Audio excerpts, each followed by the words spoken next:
नमो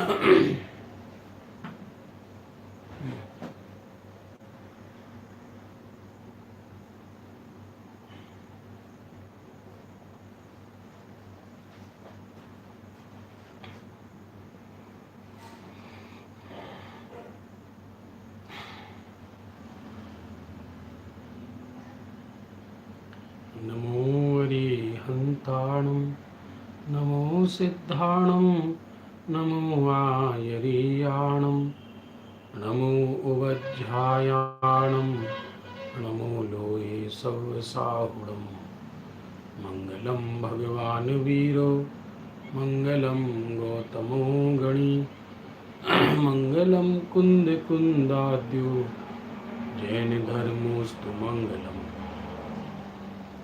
सर्वमङ्गलमाङ्गल्यं सर्वकल्याणकारकं प्रधानं सर्वधर्माणां जैनं जयतु शासनम् अज्ञानतिमिरान्धानां ज्ञानाञ्जनशलाकया चक्षुरुन्मीलितं येन तस्मै श्रीगुरुवे नमः। अज्ञानतिमिरान् आत्मा ज्ञानं स्वयं ज्ञानं ज्ञानात् करोति किं परभावस्य कर्तात्मा मोहोऽयं व्यवहारिणाम्।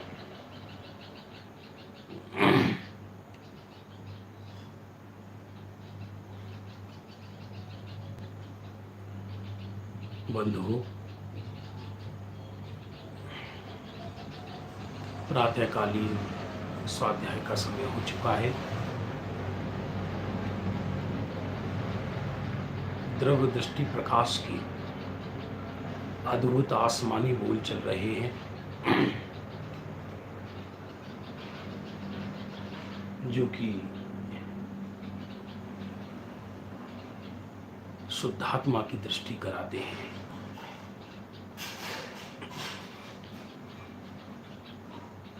कल अपना 110 नंबर का बोल हो गया था, 110 तक हो गया था कि त्रिकाली का जोर नहीं तो क्षणिक शुभाशुभ भाव में पूरा का पूरा चला जाता है। क्षणिक दुख आया तो त्रिकाली दुख मानने लगे, क्षणिक सुख आया तो त्रिकाली सुख मानने लगे। माने पर्याय में जो जो घटित होता है वो मुझ में घटित हुआ ऐसा मानने लगता है। और जो त्रिकाली में अपनापन हुआ तो क्षणिक पर्याय में जो योग्यता अनुसार होने वाली है वह हो, मैं उसमें नहीं खिसकता। यदि त्रिकाली में अपनापन हो गया तो फिर क्षणिक पर्याय में बाहर जो योग्यता अनुसार होने वाला है वो सहज हो जाता है, मैं उसमें नहीं खिसकता। सत्य तो यह है कि क्षणिक पर्यायों में हम अपने अस्तित्व को खोजते हैं, क्षणिक पर्याय में अपनी महानता मानते हैं, क्षणिक पर्याय में अपने को सुखी दुखी मानते हैं और समझते ये है कि मेरे अंदर ऐसा हो गया। क्योंकि यदि आत्मा में अपनत्व नहीं है, आत्मा में एकत्व नहीं है, तो उपयोग तो कहीं ना कहीं भागेगा ही। जहां एकत्व होगा वहां भागेगा। तो क्षणिक पर्यायों के प्रवाह में पूरा का पूरा बह जाता है ये जीव।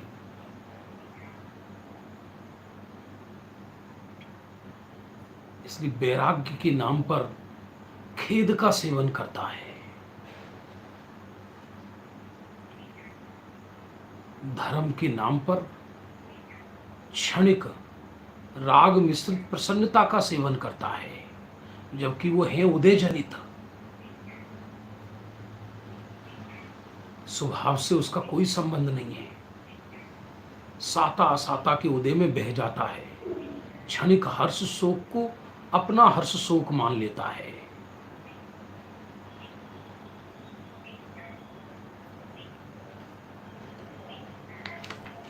देखिए 111 नंबर बोल चलेगा आज।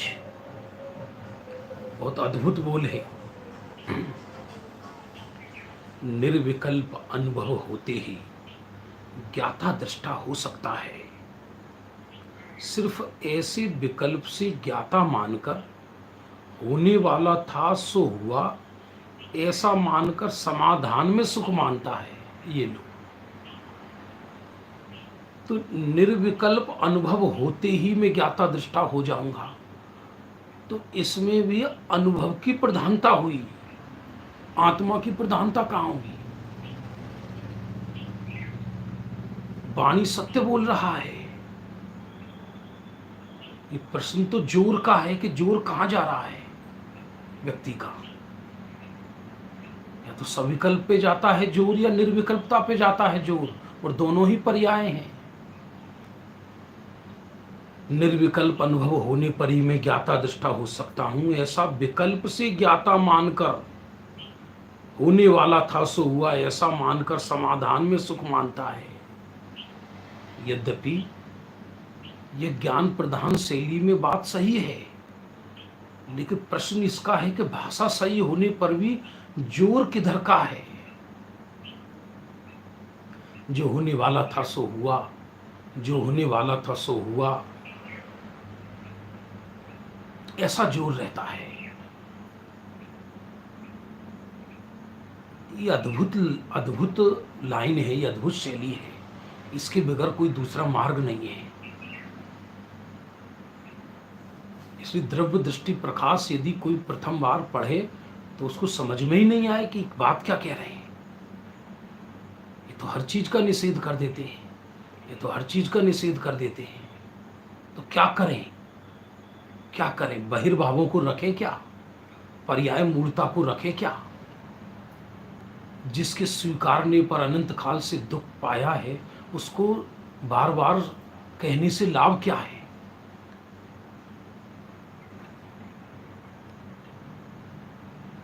इसलिए पर्याय में ही जो होने वाला था सो हुआ, ऐसा सत्य वाक्य बोलने पर भी होने पर दृष्टि गई, त्रिकाली पर दृष्टि कहां गई?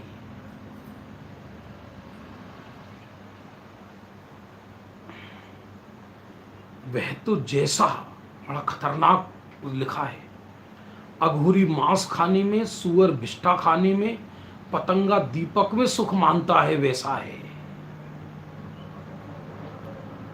अपने स्वरूप में नहीं गया ना। जो अपने स्वरूप में नहीं गया तो कहीं ना कहीं सुख माना, तो पर्याय के समाधान में ही सुख मानने लगता है। निर्विकल्प अनुभव बिना धारणा में ठीक मानना, सुख मानना, ये कल्पना मात्र है। निर्विकल्प अनुभव तो हुआ नहीं, और निर्विकल्प अनुभव ज्ञायक के जोर से होता है। मैं निर्विकल्प कब होऊंगा, मैं निर्विकल्प कब होऊंगा, ऐसे विचार करने से निर्विकल्प नहीं होता।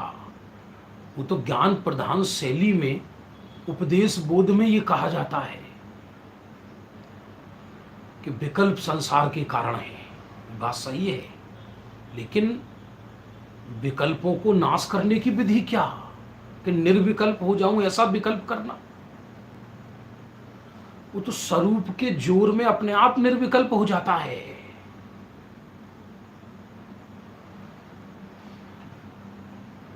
स्वरूप के जोर में अपने आप जीव निर्विकल्प हो जाता है।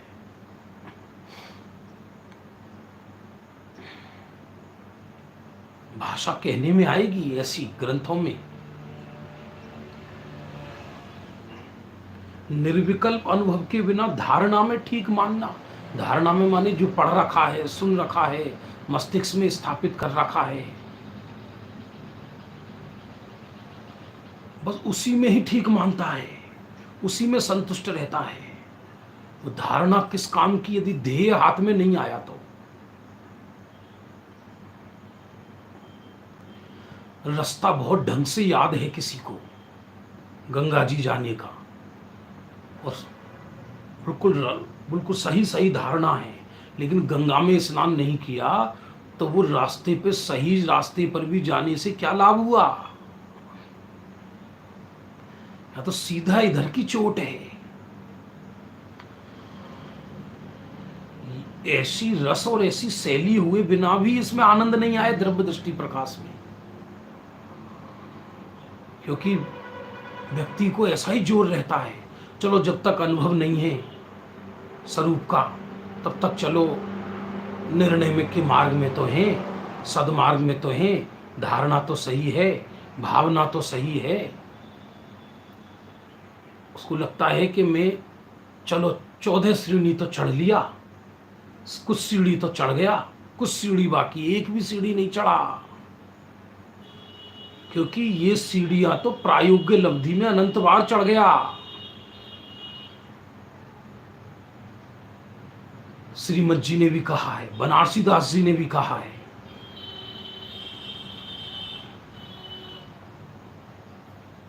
इसलिए निर्विकल्प अनुभव के बिना धारणा में ठीक मानना, सुख मानना, यह तो कल्पना मात्र है।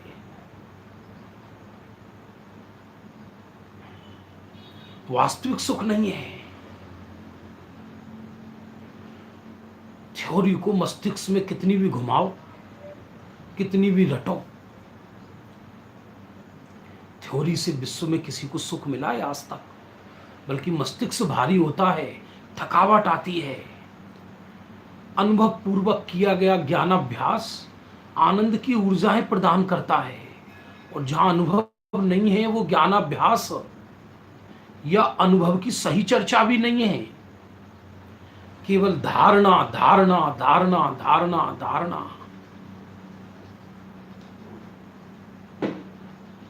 एकत्रित करने की वृत्ति होती है ना जीव की, परिग्रह एकत्रित करने की, इसलिए वो जो लौकिक वृत्ति है वो इस मार्ग में डाइवर्जन हो जाती है। तो यहां भी इकट्ठा करने का भाव रहता है मस्तिष्क में जानकारियों को, लेकिन कहते हैं कि अनुभव के बिना तो सब कल्पना मात्र है, निर्विकल्प अनुभव के बिना। तो क्या अनुभव दो तरह के होते हैं क्या, सविकल्प और निर्विकल्प? कि नहीं, अनुभव तो निर्विकल्प ही होता है, वास्तविक सुख नहीं है।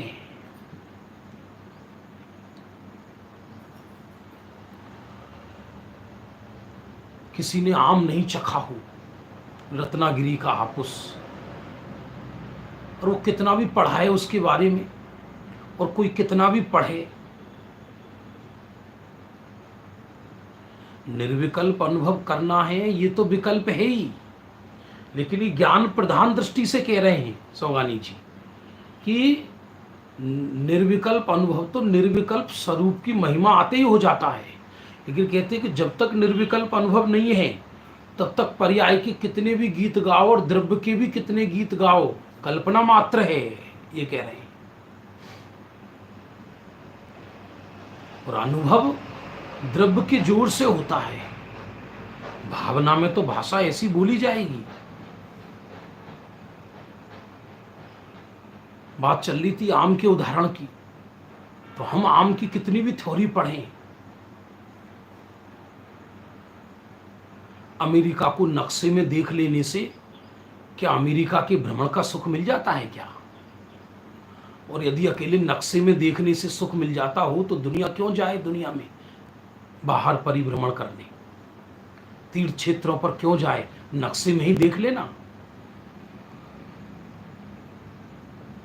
थ्योरी तो शब्द जंजाल है, ये बात अलग है कि शब्द ब्रह्म और परम ब्रह्म में निमित्त नैमित्तिक संबंध है। लेकिन जिसको परम ब्रह्म ख्याल में आ गया उसको शब्द ब्रह्म निमित्त कहा जाता है। जिसको परम ब्रह्म ख्याल में नहीं आया उसका शब्द ब्रह्म को केवल एक स्मृति का जाल है, बाग जाल है।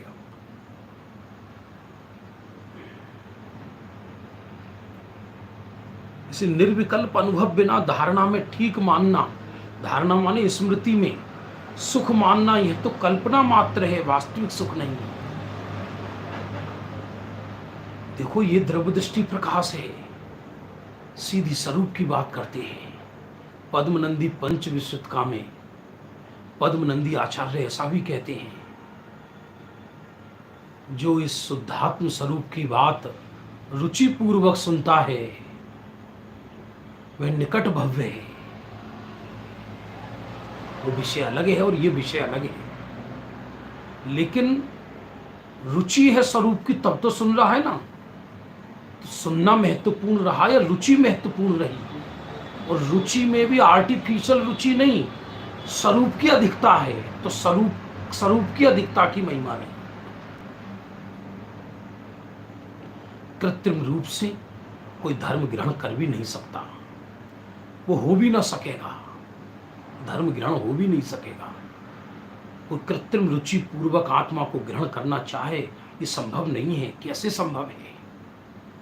तृष्णा तो जगत की पड़ी है, तृष्णा तो परिवर्तन की है। जीव को पर्यायों के घटाटोप में सुबह से शाम तक रहता है।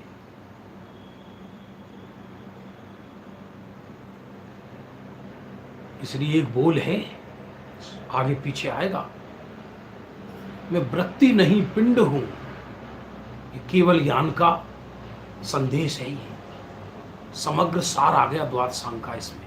मैं वृत्ति नहीं पिंड हूं।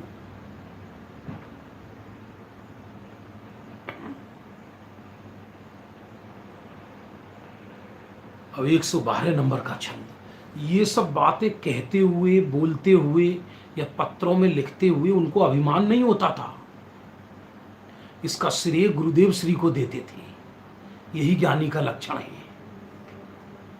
आपने देखा गुरुदेव श्री के 9 हजार प्रवचनों में कहीं भी अहम नहीं झलकता।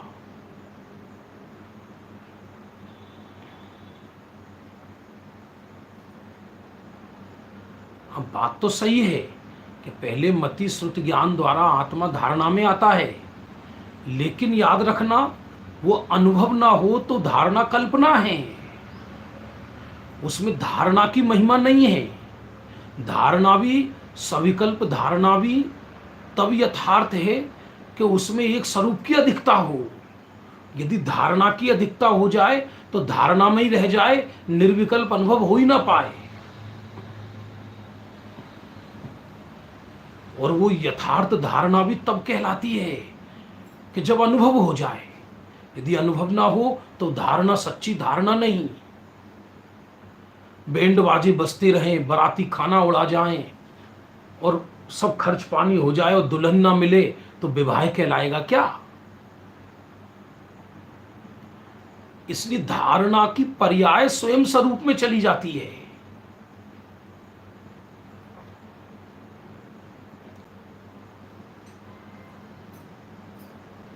एक सौ 12 नंबर बोल में गुरुदेव श्री की महिमा गाई है।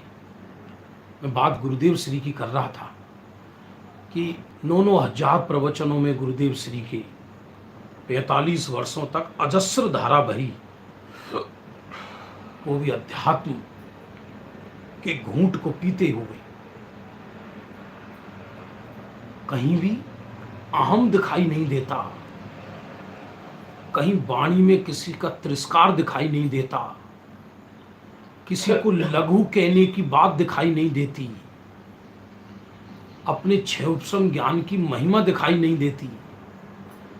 बल्कि गुरुदेव के वर्तमान में तो कोई गुरु था ही नहीं,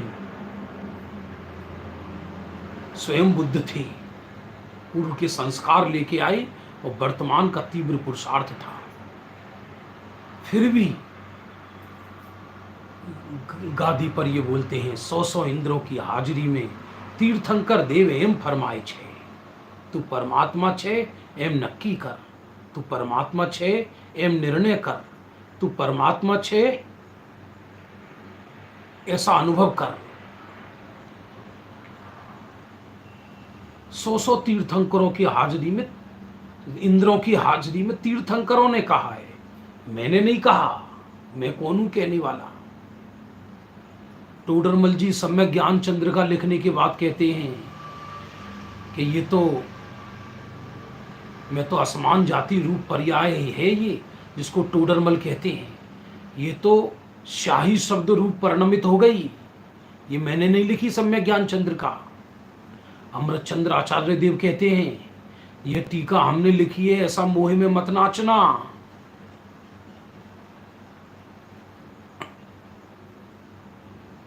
मोह में मत नाचना। कहीं ये ऐसा उनको भाव ही नहीं था कि मैं उपदेश कर रहा हूं गुरुदेव को। और ये नियम है, करुणा पूर्वक ज्ञानियों की जो धारा बहती है वो सम्यक ज्ञान में निमित्त होती है। उनके प्रवचनों में आकर कोई अपने को दीन अनुभव नहीं करता था। तो कहते पूज्य गुरुदेव श्री ने इतना स्पष्ट कर दिया, कमी नहीं है, सूक्ष्म पहलुओं का भी पूरा पूरा खुलासा किया है। गुरुदेव को श्रेय देते, ऐसा ही मार्ग है। इस सम्यक ज्ञान का अंग कहलाता है अनिन्नवाचार, गुरु नाम ना छिपाइए। सूर्य को छिपाकर प्रकाश की कल्पना नहीं की जा सकती। और आर्टिफिशियल जबरदस्ती भी नहीं कहना, मन में तो हो नहीं, ये लोगों को खुश करने के लिए या अपना समुदाय बनाने के लिए, जब जैसा अवसर देखा उसको मुख्य कर दिया। ये भावना हो तो और उल्टा बंद हो। सहज बात है। इसलिए गुरुदेव श्री ने इतना स्पष्ट कर दिया कि कमी नहीं है, सूक्ष्म पहलुओं का पूरा पूरा खुलासा किया है। गुरुदेव के प्रवचन भाषण नहीं है, दिव्य ध्वनि जैसी लगती है। कहीं जनरंजन नहीं है, कहीं मनोरंजन नहीं है, किसी को प्रसन्न करने की बात नहीं है, किसी को नाराज करने की बात नहीं है, किसी को गिराना नहीं है, किसी का उठाना नहीं है, किसी की चापलूसी नहीं है, किसी से प्रयोजन सिद्धि की बात नहीं है। एक निरपेक्ष ज्ञाता।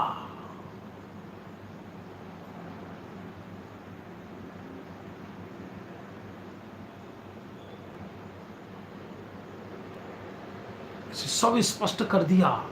हमको तो सब तैयार माल मिला है, आराधना करना है, में कुछ खोजना ही नहीं है। भोजन बना हुआ तैयार है, केवल सेवन करना है। अब भोजन में ही शक है, अमृतमयी भोजन में ही संशय है कि इससे तृप्ति होगी या नहीं होगी, तो कोई क्या करे। इसलिए होनहार जागे बिना, काल लब्धि आए बिना व्यक्ति अमृत का भी सेवन नहीं कर पाता है। ये नियम है। घर में भंडार भरे रहें तो भी जिसको प्याज के खेत में रहने की आदत पड़ गई है, उसको गुलाब का फूल अच्छा नहीं लगता, क्योंकि उसको प्याज की ही बदबू चलती है शरीर के अंदर।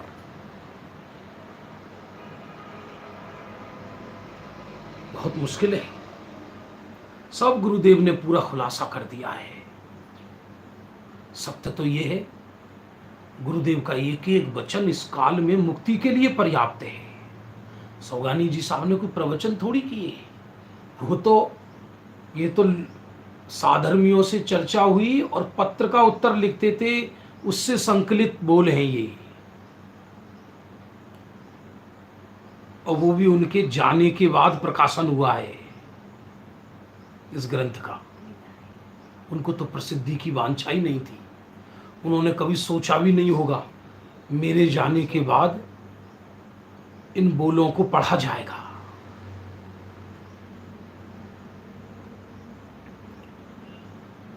होनहार जागे बिना नहीं हो सकता, लेकिन जिसे आत्मा की महिमा आती है उसकी होनहार नियम से आती है। होनहार पे बल देने से होनहार नहीं आती। जिसको स्वरूप की महिमा है उसको होनहार है ही। टोडरमल जी का प्रकरण पढ़ लेना, पुरुषार्थ से मोक्ष प्राप्ति। तो उसमें काल लब्धि, होनहार, निमित्त को तो कह दिया। काल लब्धि, होनहार तो कोई वस्तु ही नहीं, ऐसा कह दिया। जिस काल में कार्य हो उसको काल लब्धि कहा, और जो घटना घटी उसको होनहार कहा।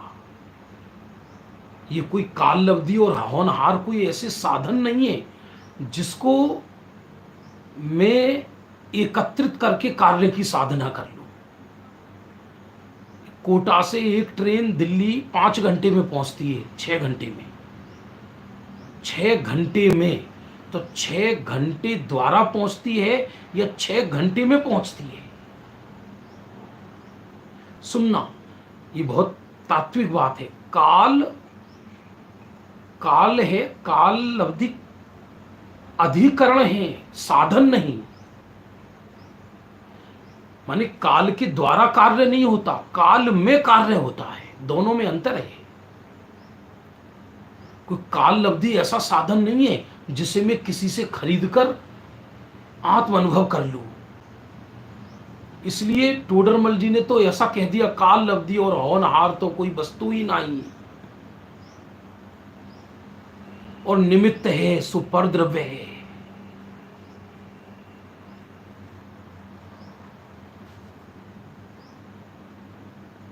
निमित्त है सो परद्रव्य है, आत्मा उसका कर्ता हरता नहीं है। स्वभाव है वो त्रिकाली है, और पुरुषार्थ वो मेरा कार्य है। और वो क्या कार्य है मेरा? वो असली पुरुषार्थ क्या है कि मैं ज्ञायक हूं, मैं यही पुरुषार्थ है। मैं किरण नहीं सूर्य हूं, ऐसा डिसीजन हुआ, ये सच्चे पुरुषार्थ है।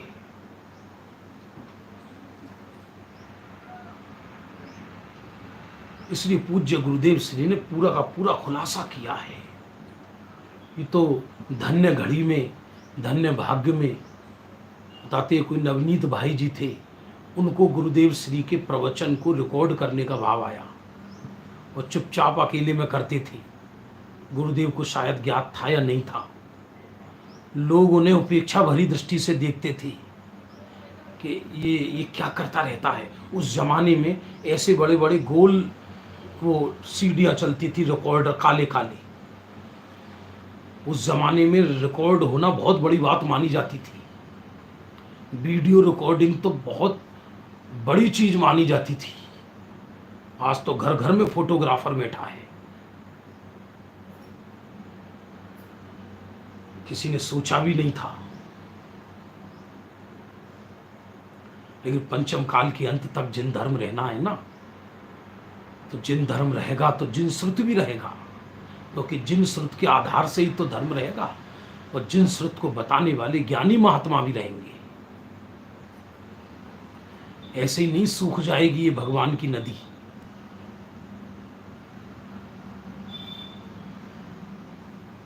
देखिए 113 नंबर का बोल, योग्यता हो तो सुनते ही सीधे अंदर में उतर जाते हैं। इसलिए कहते हैं कि ऐसी उनकी काल लब्धि। अंदर की महिमा आई तो अंतर में उतर जाते हैं, तो उसकी काल लब्धि कहलाई।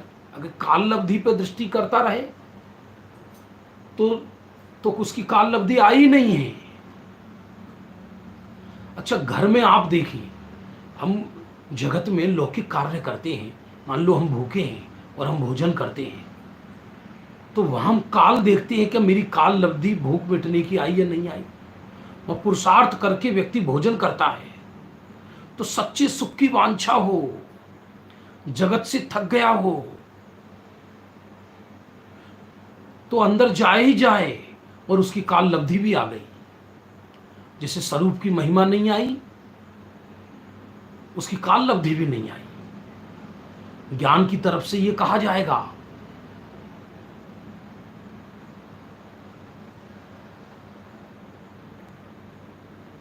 हां, हाजिरी लगाने लगते हैं।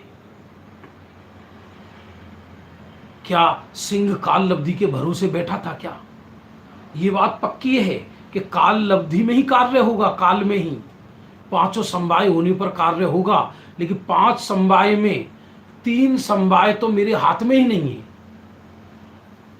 काल लब्धि होनहार और निमित्त बचे 2, तो मैं स्वभाव त्रिकाली विद्यमान हूं, ये मैं हूं। ऐसा स्वीकार करना, इसका नाम पुरुषार्थ है।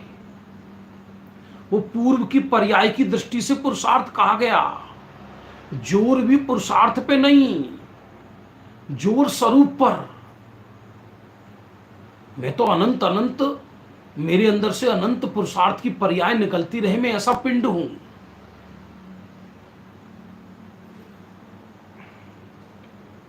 तो अज्ञानी कहता है अरे पुरुषार्थ को उड़ा दिया, लिखा। तो अज्ञानी ये कहता है कि पुरुषार्थ को उड़ा दिया। अरे भाई, पुरुषार्थ इससे जुदा थोड़ी ही है, यही तो पुरुषार्थ है कि मैं त्रिकाली हूं। मैं त्रिकाली हूं, ये किसने स्वीकार किया? उपयोग ने। तो इसमें अनंत पुरुषार्थ है।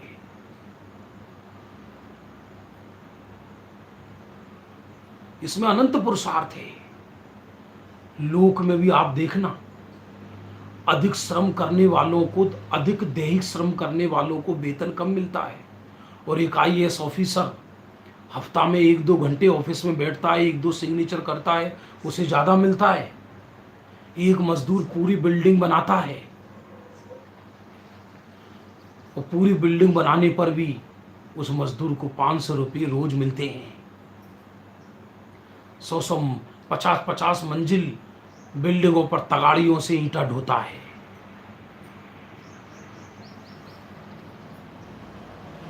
लोक में भी पुरुषार्थ चेतन का चेतनात्मक पुरुषार्थ होता है, जड़ का जड़ात्मक पुरुषार्थ होता है।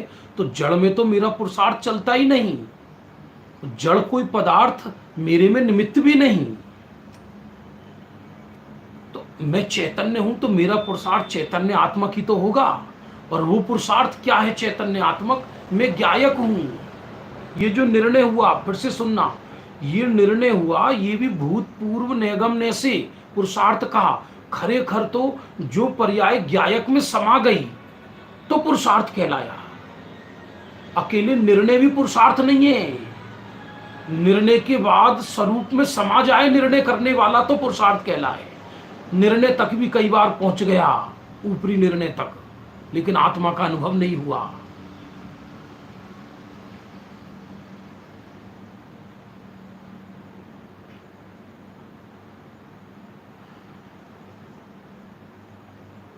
सब काम हो गया है, सब काम हो गया है, बारात भी आ गई, बरमाला भी पड़ गई, बस फेरे होने बाकी है। 99% शादी हो गई है कि नहीं? 100% शादी फेरे ही हैं, वो भी 7वां। उससे पहले 1% भी काम नहीं हुआ। लगता है हमको क्या हो गया।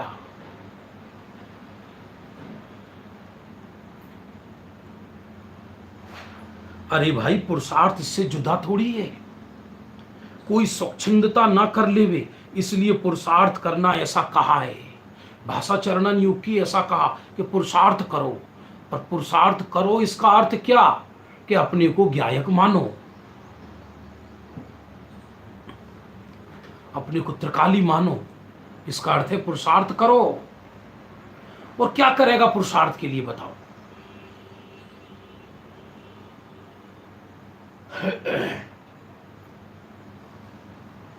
त्रिकाली में अपनापन होने में पुरुषार्थ होता ही है। और संयोगों में तो पुरुषार्थ किसी का नहीं चलता, ना ज्ञानी का ना अज्ञानी का। बाहर में हमको ऐसा लगता है ये कार्य मेरी चतुराई से हो रहा है, अरे कुछ नहीं हो रहा। जितने भी घर, व्यापार, संयोग में जो भी कुछ घटित होता है उसमें उदय मुख्य है। खेमचंद भाई का बोल है एक अद्भुत। पहले मेरे को ये भाव आया था ये विषय शुरू करने से पहले कि आदरणीय खेमचंद भाई जी के बोलों को लिया जाए। वो है हमारे पास, वो भी अद्भुत है। तो उनका एक बोल है कि संयोग भाग्यानुसार होते हैं, परिणाम योग्यतानुसार होता है, सुख दुख मोह के अनुसार होता है। ऐसा बोल है कि गले में लटका लो मंगलसूत्र की तरह। ऐसे उनके बोल हैं। ये भी पूज्य गुरुदेव श्री की सभा के रत्न थे।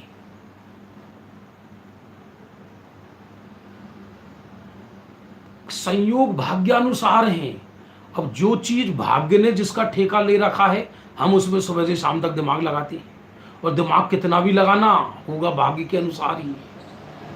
सारी दुनिया आज इस काल में असहाय नजर आ रही है। बड़ी से बड़ी गवर्नमेंट, कोई कुछ नहीं कर सकता। दूसरों की इलाज का दावा ठोकने वाले डॉक्टर खुद घबरा रहे हैं। कुछ नजर ही नहीं आ रहा, अदृश्य चल रहा है मामला।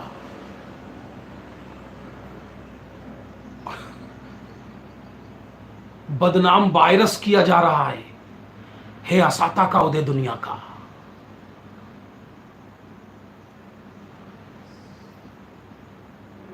है दुनिया का असाता का उदय।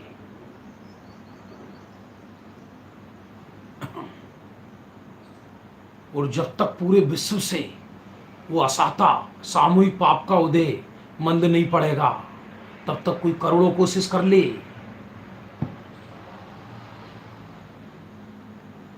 औषधि भी तब लगती है शरीर में जब तुम्हारे बाहर में साता का उदय हो। गुरुदेव श्री बहुत कहते थे, धन तो धूल छे पुण्य से आता है। तो बाहर में तो पुरुषार्थ चलता ही नहीं संयोगों में। संयोगों में माने स्थूल संयोगों में। ज्ञानी तो उनको संयोग भी नहीं मानते भाई।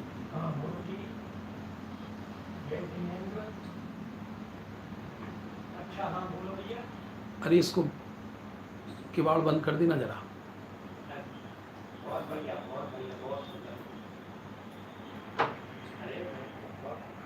कोई स्वच्छंद ना कर ले वे, इसलिए पुरुषार्थ करना ऐसा कहा। त्रिकाली में अपनापन होने में पुरुषार्थ होता ही है, लेकिन यह पर्याय जितना मैं नहीं, मैं तो त्रिकाली दल ही हूं। मैं इतना नहीं, मैं तो त्रिकाली दल हूं। पुरुषार्थ की पर्याय भी क्षणिक है। संयोग भाग्यानुसार होते, परिणाम योग्यता के अनुसार होते। जिस परिणाम की जैसी योग्यता है, और सुख दुख मोह के अनुसार, जितना मोह है उतना सुखी उतना दुखी, और जितना मोह का अभाव हुआ उतना सुखी। जितना धन दौलत उतना सुखी, ऐसा नहीं। लेकिन जिस समय पुरुषार्थ माने प्रगट उपयोग में एक फोर्स लगता है। यदि प्रगट उपयोग में पर्याय से अपना मूल्यांकन करे तो ये विपरीत पुरुषार्थ है, और प्रगट उपयोग अपने स्वरूप का ही से ही अपना मूल्यांकन करे तो यथार्थ पुरुषार्थ है। और वो पूर्व का पुरुषार्थ है, जिसको अपन अनंतर पूर्व क्षणवर्ती पर्याय कहते हैं। ये विधि है, लेकिन सच देखा जाए तो स्वरूप में जब स्वरूप को ग्रहण कर लिया, स्वरूप की रचना हुई। सिद्धांत प्रवेशिका में भी यही लिखा, वीर्य गुण की पर्याय। स्वरूप की रचना हो उसका नाम पुरुषार्थ। स्वरूप की रचना हो इसका अर्थ क्या, कि स्वरूप को स्वीकार किया तो पर्याय में निर्मलता आ गई। लेकिन जोर स्वरूप का है।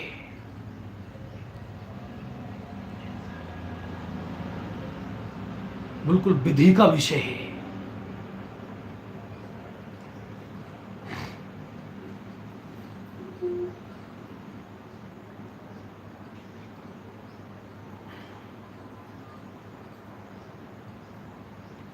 वचनों में ही जोड़ जाता है, सुनने सुनाने में जीवन जाता है पूरा। जिनको भी सुनने सुनाने का भाव नहीं आता, इसका परिचय ही नहीं है क्या चीज है ये, उनकी बात नहीं कर रहे। एक धारा जो बहनी चाहिए गायक की, वो नहीं बह पाती। वो अनंत विश्वास के बिना संभव नहीं हो पाती। एक बोल और लेंगे।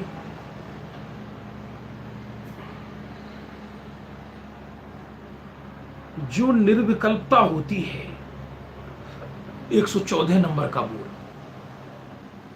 जो निर्विकल्पता होती है उसमें तो पूरा जगत, देह, विकल्प, उघाड़ आदि कुछ दिखता ही नहीं। ये समझना ही बहुत महत्वपूर्ण बोल है। इसमें सिद्धांत भी है और अध्यात्म भी है। ध्यान देना पहले तो ये सिद्धांत समझना।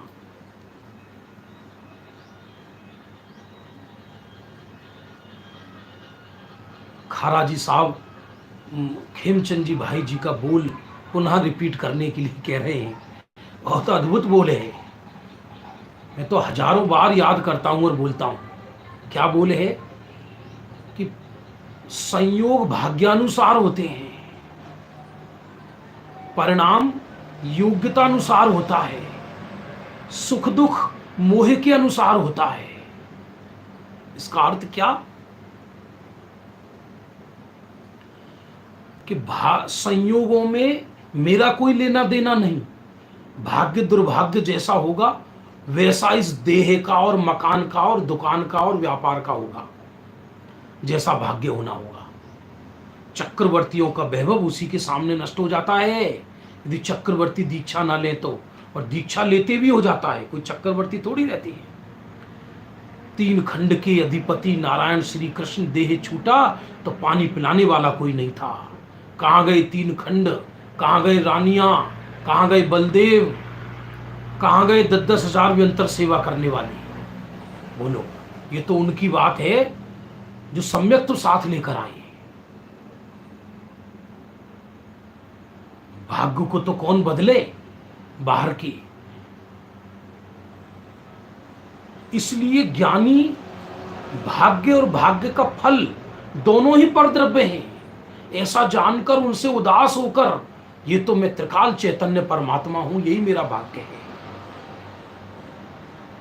तो भाग्य संयोग भाग्यानुसार और परिणाम योग्यता के अनुसार। योग्यता माने गुण स्थान अनुरूप, जैसी योग्यता होगी परिणाम की वही होगा। खींचातानी से या जोर जबरदस्ती से कोई केवल ज्ञान नहीं हो जाता, वो तो हठ योग कहलाता है। और सुख दुख मोह के अनुसार, अर्थात जितना मोह है उतना दुखी, जितना मोह का अभाव हुआ उतना सुखी। ऐसा नहीं कि जितना पुण्य का उदय उतना सुखी, ऐसा नहीं। जितना मोह का अभाव होएगा उतना सुखी, जितना मोह का सद्भाव है उतना दुखी। ऐसे गजब के बोल हैं हेमचंद भाई जी के, आप गजब गजब लेंगे उनको। चलो अभी खेमचंद भाई जी का याद आया तो बाद में लेंगे वो बोल। यहां तो बात निर्विकल्पता की चल रही है, चलो आनंद लेते हैं।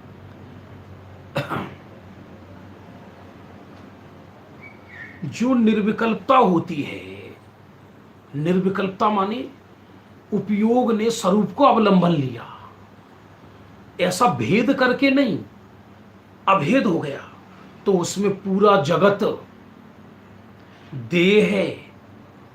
विकल्प, यहां तक कि निर्विकल्पता के काल में उस साधक जीव को यह विकल्प भी नहीं है कि मैं निर्विकल्प हूं, क्योंकि यदि ये विकल्प हो कि मैं निर्विकल्प हूं तो सविकल्प है वो। जैसे सोने वाले को यह पता नहीं रहता कि मैं सो रहा हूं। यदि सोने वाले व्यक्ति को ये चिंतन चले कि मैं सो रहा हूं तो सोया हुआ नहीं है, जागा हुआ है। तो जो निर्विकल्पता होती है उसमें पूरा जगत देह और विकल्प और क्षयोपशम ज्ञान उघाड़, कुछ दिखता ही नहीं। मुझ में कम ज्ञान है, मुझ में ज्यादा ज्ञान है, वो ज्ञान मेरे स्वरूप के अंदर समा गया है, मैं अब स्वरूप को विषय बना रहा हूं। ये नहीं है। ये अमृत नहीं। आत्मा का विकल्प भी अमृत रूप नहीं, क्योंकि निर्विकल्पता अमृत रूप है।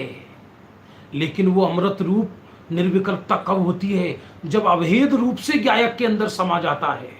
भाषा तो यही बोली जाएगी मजबूरी में, करें क्या। अंदर में जाए तो बाहर का कुछ दिखे ही नहीं।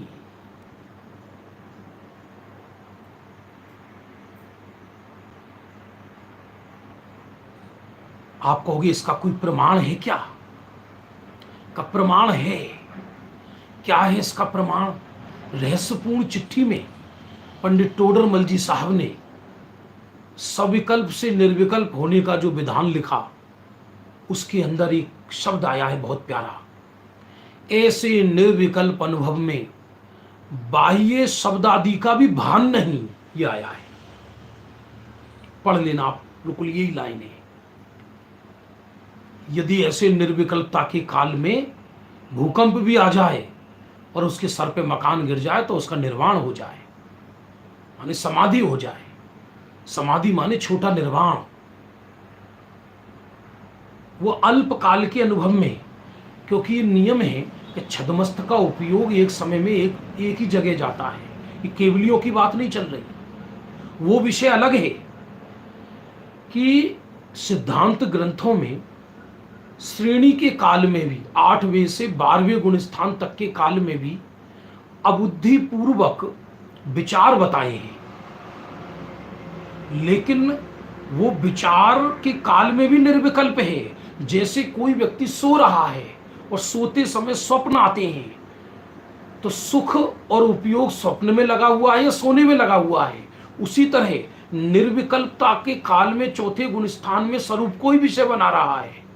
अबुद्धि पूर्वक द्रव्य से द्रव्यांतर, गुण से गुणांतर, पर्याय से पर्यायांतर विचार जाते हैं। वो सिद्धांत का कथन है, उसका निषेध नहीं है, लेकिन उपयोग तो स्वरूप के अंदर है।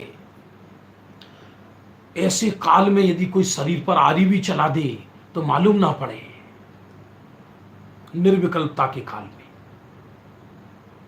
हाँ, मुनिरात के छठे गुण स्थान में यदि उपसर्ग हुआ हो तो उपसर्ग का ज्ञान होता है, लेकिन 7वें गुण स्थान में या 8वें में चले जाते हैं तब ध्यान अवस्था में, उस समय उपसर्ग का भी ख्याल नहीं रहता। नहीं तो पढ़ लो आप रहस्यपूर्ण चिट्ठी में, गजब का है रहस्यपूर्ण चिट्ठी। गुरुदेव श्री के प्रवचन है, जीवन लगाना पड़े भाई इसमें, बिना समर्पण के नहीं है। ऊपरी ऊपरी चीज से नहीं, लक्ष्य एक ही हो, बस मुझे आत्मा से कम और कुछ नहीं चाहिए। और ये भी भावना है, मैं तो हूं ही ना। ज्ञानी जिसको उजाड़ते हैं, अज्ञानी उसको बसाते हैं। अज्ञानी संसार बसाते हैं और रत्नत्रय उजाड़ते हैं, और ज्ञानी रत्नत्रय बसाते हैं और संसार को उजाड़ते हैं। उजड़ते हुए संसार को, संसार ज्ञानियों को शमशान जैसा लगता है, शमशान जैसा। श्रीमद जी चंद्रप्रभ जिनालय मुंबई में, महामाया नगरी, सबसे कंजस्टेड एरिया, वहां पर दिन में सामायिक ज्ञानाभ्यास किया करते थे। पीछे कोई वहां कोई शमशान होगा, तो उन्होंने, किसी ने उनसे प्रश्न पूछा होगा कि आपको बंबई में रहना कैसा लगता है। बोले हमको तो पूरी मुंबई शमशान जैसी भाषित होती है।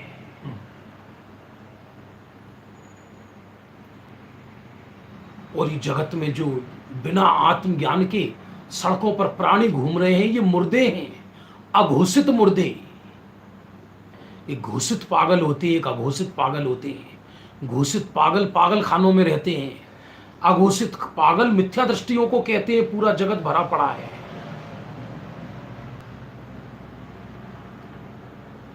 चौथे गुण स्थान में निर्विकल्पता का उत्कृष्ट काल ऐसा कोई ग्रंथों में आया नहीं है, लेकिन अंतर मुहूर्त के भी बहुत भेद है, लेकिन बहुत अल्प काल बताया है, चुटकियों जैसा।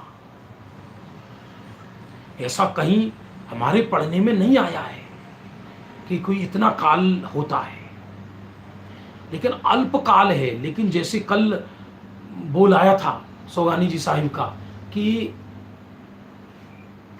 जैसे बिजली का करंट होता अल्प है और झंझनाहट तेज होती है, ऐसे ही अल्प अनुभव में भी आनंद की झंझनाहट होती है।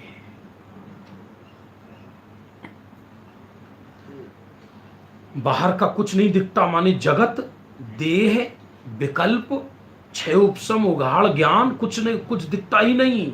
एक खुद ही खुद दिखता है, खुद ही खुद में अभेद हो जाता है। अकेला सूखा ये कहे कि अनुभव के काल में ज्ञानी आत्मा को विषय बना रहा है, ये तो ज्ञान की तरफ से भाषा है। सत्य तो ये है कि वो उसको अभेद रूप से अनुभव करता है। अनुभवता है माने जैसे एक व्यक्ति गहरे सागर में बैठ जाए जाकर, तो ऐसी शीतलता का वेदन होता है। जैसे कोई हिमालय के गर्भ में घुस जाए जाकर, तो शीतलता का अनुभव होता है। उदाहरण है ये तो। इसलिए अकेला विषय बनाता है ऐसा नहीं, भोगता है स्वरूप को। ये खुद ही खुद दिखता है, अंदर में जाए तो बाहर का कुछ दिखे ही नहीं। टोडरमल जी ने बहुत अच्छा वर्णन लिखा है। स्व विचार भी नष्ट हो जाते हैं, ये लिखा, पर के विचार तो चले ही जाते हैं, नास्ति के विचार चले जाते हैं, अस्थि के विचार रहते हैं। शुद्ध हूं, बुद्ध हूं, ये भी कब कि निर्विकल्प होने से पहले। फिर शुद्ध हूं खत्म, बुद्ध हूं खत्म, हूं ही हूं रह जाता है। और वो जो लिखा कि शुक्ल ध्यान में भी विचार चलते हैं, टोडरमल जी ने लिखा, वो अबुद्धि पूर्वक है। वो कोई ऐसे स्थूल विचार नहीं चलते। वो ज्ञान पूर्ण नहीं हुआ, अभी चारित्र पूर्ण नहीं हुआ, तो अस्थिरता के काल में बिना इच्छा के वो स्वयमेव होता है। लेकिन वो कहलाता है निर्विकल्पता ही, जो तत्वार सूत्र में आया है।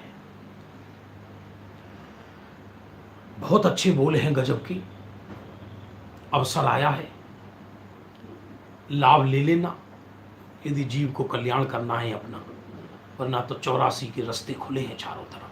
विश्व बहुत बड़ा है, विश्व में सबको रहने को जगह है। निर्णय हमें खुद करना है कि हमें कैसे जीना है। अभी समय हो गया, संध्या काल पुनः मिलेंगे 7:15 बजे।